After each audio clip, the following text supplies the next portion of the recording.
Let's continue with triangle basics. And so we're going to talk about the inequalities in triangles. Remember, inequalities are signs like less than, greater than, and so on. Okay. Let's discuss the relationship between the sides and the angles in a triangle. Remember that adjacent, adjacent means next to, and opposite means on the other side, or sometimes you might think about like away from it. The definition of adjacent angles and sides. We're gonna say that a side is adjacent to an angle if it is next to it, or it's like touching the angle, and vice versa. Let's take this triangle for example, and we call this these angles A, B, and C. And if I pick a random side, like this top left side here, which angles are next to it and which angles are touching it? Okay, well you can notice here angle A is touching it right there, and then angle B is touching it right there. Okay, angle C is not really touching that red side, so we don't care about angle C. But we're gonna say that angle A and B are adjacent. So on the top there, if I just pick a random side like side BC, which angles do you think are adjacent or next to side BC?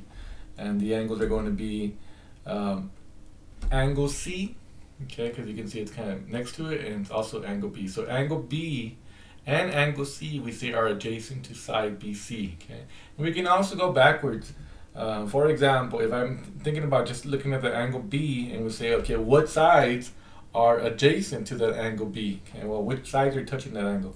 Well, we know that this left side here, because remember angle B is this one, and it's touching it right there. And what other side is touching angle B? Well, it's the right side right there, because it's touching right there. And that's what adjacent basically just means next to. Which two sides are next to this angle? This one and that one. Okay, so if I pick a random angle on the top, for example angle C, what two sides are adjacent to angle C? And so we can say it's the left side here, AC, is adjacent to it, and also BC is adjacent. Alright, now opposite angles inside. Okay, so we're going to say that a side is opposite to an angle if it is not adjacent to it, or it's kind of away from it, away from the angle, and also vice versa.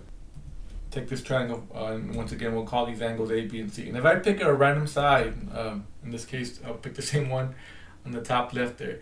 Which angle is not adjacent? Well, we already said that A and B were adjacent, but which one is opposite or away from it?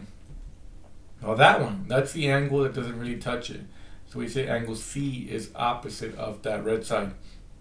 If I look at the top there, the red side AB, which one would you think is opposite? Okay, and the one that is opposite would be angle C. So we say that AB, or side AB, is opposite to angle C. And I can also think about what sides are opposite of which angles. Okay, for example, let's take angle B there. And we already said that this side is adjacent and that side is adjacent. They're next to it, but the one that is away from it is this bottom side here. And so that bottom side we see is opposite. And so if I look at angle A there, which one do you think is opposite of angle A? What side is opposite? Okay, and if you said BC, you'd be right. So angle A is opposite to side BC. Okay, so for example 1, it says what side is adjacent to angle E? So here's angle E, and adjacent means next to. Okay, so you notice that this side and this side are both next to angle E. So we're going to say EF, which is this one right here, and we're also going to say EG is also adjacent. So there's actually two answers there. For B, it says which side is adjacent to angle F. Okay, so here's angle F. Okay, and which sides are next to it? Well, there's two sides that are next to it, this one and that one. So we're going to say EF and FG, EF and FG. For C, it says which angle is adjacent to side FG. So here's side FG, and which angle is next to it? Well, there's actually two angles that are next to this angle. So if I go like that, this angle appears next to it, and if I look at this side here, it's the same side. So both angle F and angle G are both adjacent to that side. For D, which side is opposite of angle G? Okay, so angle G is here. Remember, opposite means like away from it, or on the other side. This one is the opposite side of it.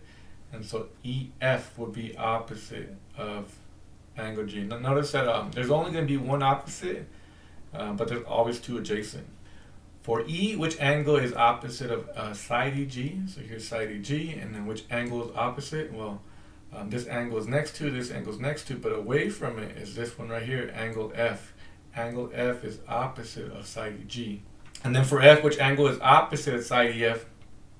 So away from it, it's going to be over here, angle G. Okay.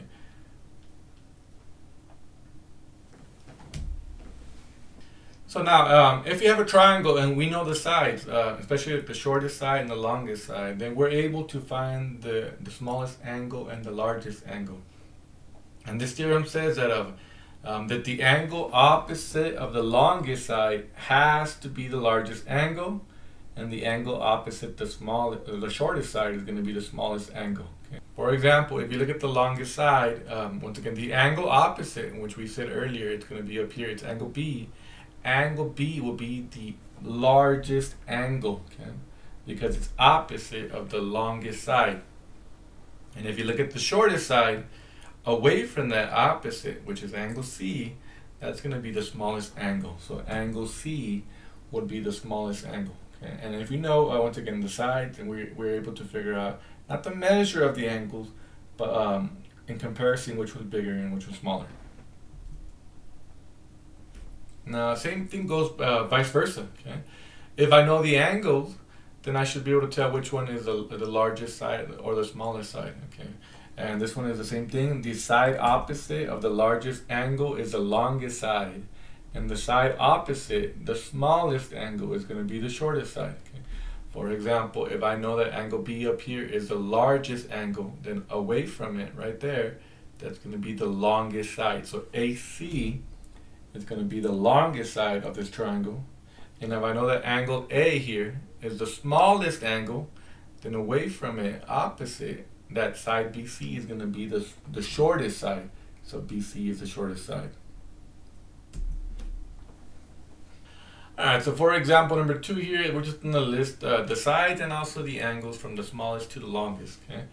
So if you look at example 1 here, I have to know the angle measures. Now, even though that they don't give me this angle here, I know from the previous section that all these angles have to add up to 180. Okay, and if together these two are 145 added up, then 180 minus 45 is going to tell me that this angle here has to be 35. Okay, because they are all add up to 180. And now that I know the angles, now I can figure out the sides from the smallest to largest. Okay, so here's my smallest angle. Away from that is my smallest side. Okay, so I made a mistake and I forgot to put the names. Let's call this triangle here triangle ABC, and we'll put that AC is going to be the smallest side. Now, the one in the middle, because 45 is the second smallest or the second biggest, depends on which way you look at it, but it's the second biggest. Then the one away from it is going to be the second biggest side, which is going to be side AB. So AB is in the middle. And then the largest side will be opposite the largest angle. So this is 100, which is the largest one. Away from that, BC is going to be the longest side. For the last one here, same thing. This should be A, B, and C. And if I know the smallest side is 14 here, away from it is the smallest angle. 15 is the second biggest side. Away from it is my second biggest angle. And then 17 is the biggest side. Away from it, angle B is the largest angle. A common misconception is that any three sides will always make a triangle. I always ask my students this, and they say, okay, if I had 3 sticks, would it always make a triangle? And most people say, yeah, because 3 sticks is 3 sides, and therefore it should make a triangle. Although this is false. Imagine we had 3 sticks measuring 100 inches, 1 inch, and 1 inch. Okay, so one very, very long one and 2 very short sticks. The 2 small sticks will not be able to close to form a triangle. For example, if I have this here, let's say that's my long one, 100 inches. Then I have this other 1 inch stick, and I have another 1 inch stick. Well, it doesn't matter how much I rotate those here, they're not going to be able to close. Okay, so we're not going to be able to form a triangle. Okay, in fact, this kind of reminds me of a little T-Rex. We have two little arms that are tiny, but they're not going to be able to touch each other. Okay, and so just like a T-Rex, tiny little arms, they can't touch. He's not going to be able to make a triangle with his body and his two arms. Why? Because his arms are too short. Okay, and I don't know why people think that T-Rexes are so scary. Look at those tiny, puny little arms. I mean, this guy, that guy's scary. Look at the size of those arms. I'm pretty sure this guy can beat up the T-Rex. In fact, T-Rexes are not scary at all. If you ever heard a T-Rex roar, they don't even sound scary. Here's a clip of how a T-roar sounds like.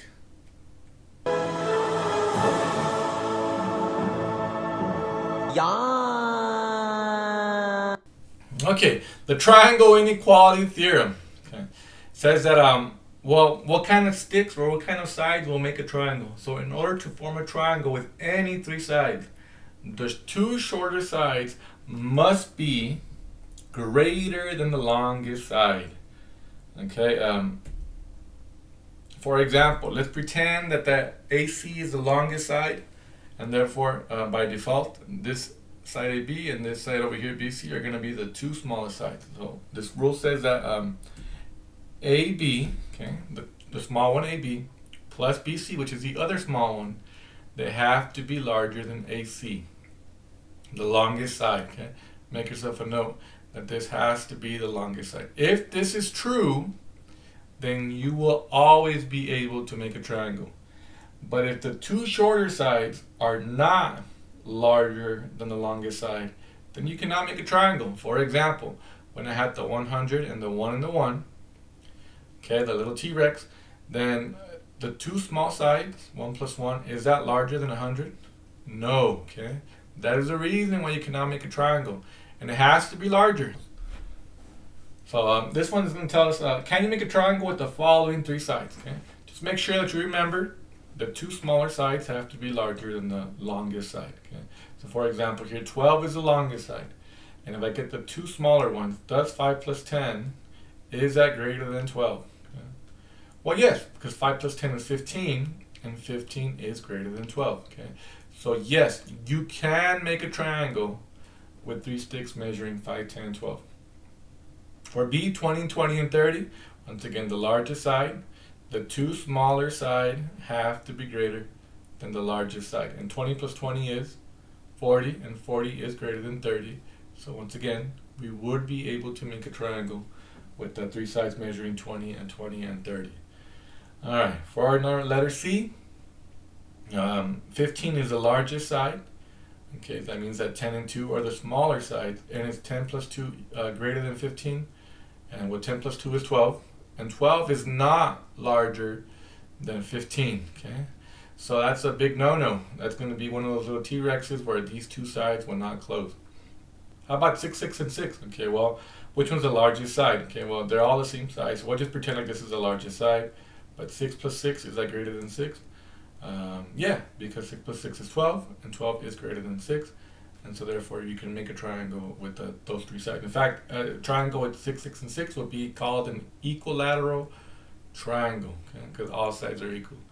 And the last one, 10, 10, and 20. Well, here's my largest side, and does the two small sides, do they add up greater than 20? But 20 is equal to 20, but 20 is not greater than 20. Okay, so that's a big no. Okay, let me show what actually happens when you have, let's say I had a size 20. Okay, well, half of that point right there, one stick would be kind of like that would be 10, and the other stick would be the same size 10.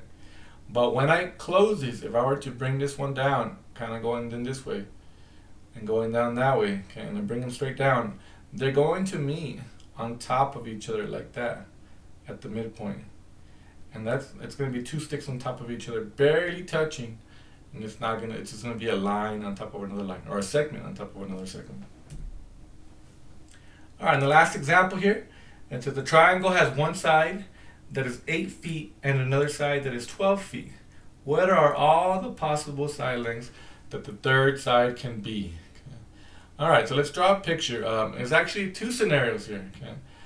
One scenario would be when the third side is the smallest side. Okay, so let's pretend that this is 8 feet here and this is 12 feet.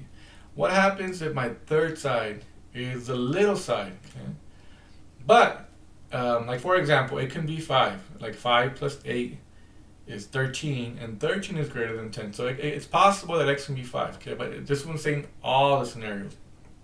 What happens if this is 8 and that's 12, and let's say for example my longest side, what if this was like 15? Well, 8 plus 12 will be 20, and 20 will be greater than 15, so x can also be 15. Okay, but that's only two possible sides. We have to figure out all possible sides. Okay, so we have two cases. One is it can be my short side, as in the example on the left, and then the other side is going to see the scenario with and the other side is a scenario with x is the longest side. Okay, so if x is my small side, then I can say x plus 8 has to be greater than 12. Okay? And I can solve that. And I can say, well, how do I solve that? I can subtract 8. I can subtract 8. This will cancel. And I get x is greater than 12 minus 8 is 4. Okay, so as long as x is greater than 4, this will work. Okay, for example, let's just pretend like x was a 3. Would 3 work? No, because 3 plus 8 would be 11. And 11 is not greater than 12. It has to be greater than 4. Okay? But not anything bigger than 4. Let's say, for example, 100. 100 would not work because then 8 and 12 will be the small side, and 8 plus 12 is not greater than 100. All right, so we have this other scenario here.